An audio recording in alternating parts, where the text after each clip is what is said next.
What if the moment when everything starts to change isn't when you do more, insist more, or explain better, but exactly when you stop? What if what you call fighting for the bond is actually the invisible weight that is pushing the other person away?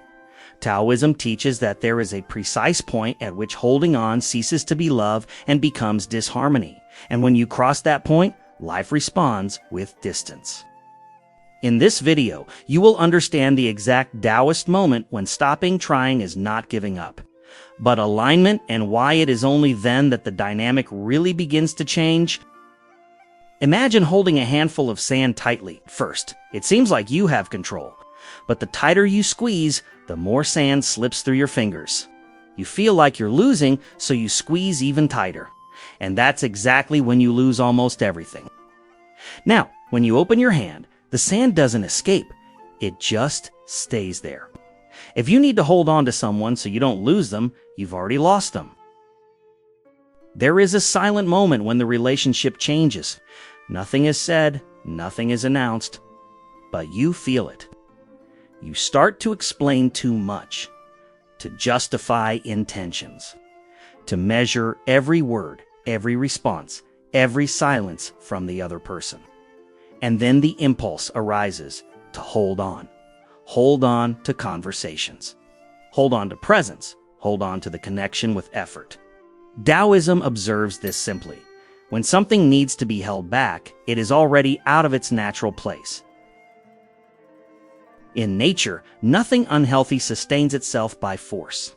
The tree grows without clinging to the branch next to it. The river flows without asking permission from the shore. But in relationships, we do the opposite. When we feel distance, we intensify the pressure. And we naively believe that more effort will bring us closer. Most people believe that the mistake lies in not doing enough. Taoism points to the opposite. The mistake lies in doing too much when the moment calls for stillness. This is the most difficult point to accept, because the ego confuses action with value. You learn early on that in order to be loved, you have to prove yourself. You have to show it. You have to try hard. But Tao teaches a different logic. The more you try to prove that you deserve to stay, the more you energetically position yourself as someone who can be left. It's not just psychological, it's relational, it's energetic, it's structural. There is a central principle of Taoism called Wu Wei, which describes acting in harmony with the natural flow of things, without forcing, without resisting, and without fighting against the dynamics of life. It does not mean inaction, passivity, or giving up. It means aligned action, which arises at the right moment with the right intensity for the right reason.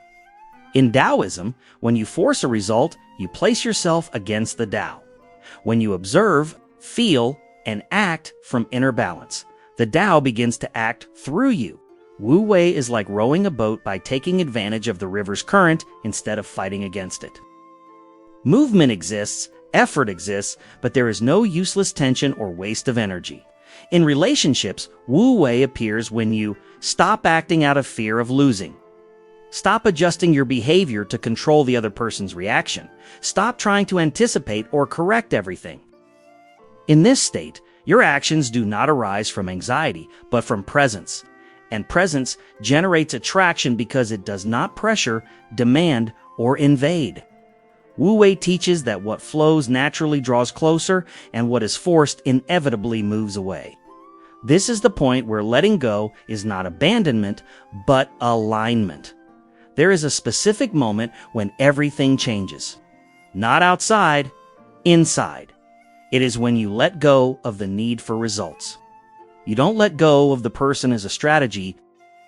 You don't let go to provoke a reaction. You don't let go expecting something in return. You let go because you realize that you lost yourself trying to hold on. This moment is not dramatic. It is silent. You stop checking, you stop adjusting, you stop waiting. Taoism understands human beings as fields in constant relation with other fields. When you pursue, your field stretches, it becomes tense, unstable. The other person feels this even without understanding it rationally. And the human body responds to tension with withdrawal. When you let go, your field retreats. It stabilizes. It aligns. This creates something rare, presence without need. Okay?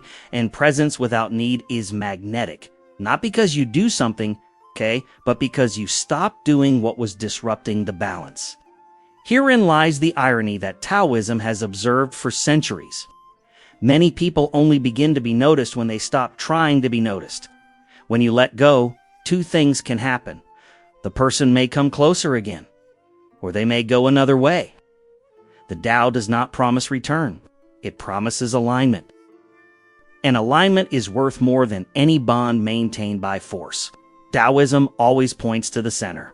While you hold someone, your center is outside. It is in the other person's behavior, in the other person's response, in the other person's decision. When you let go, the center returns to you. And a relationship is only healthy when two people are centered in themselves, not when one revolves around the other. If this teaching has found you, it is no coincidence. In Tao, nothing is forced. The right things simply fall into place when we are ready to hear them. By signing up, you are not following a channel. You are choosing to walk with more clarity, less attachment, and more presence. If this makes sense to you now, stay. The path continues.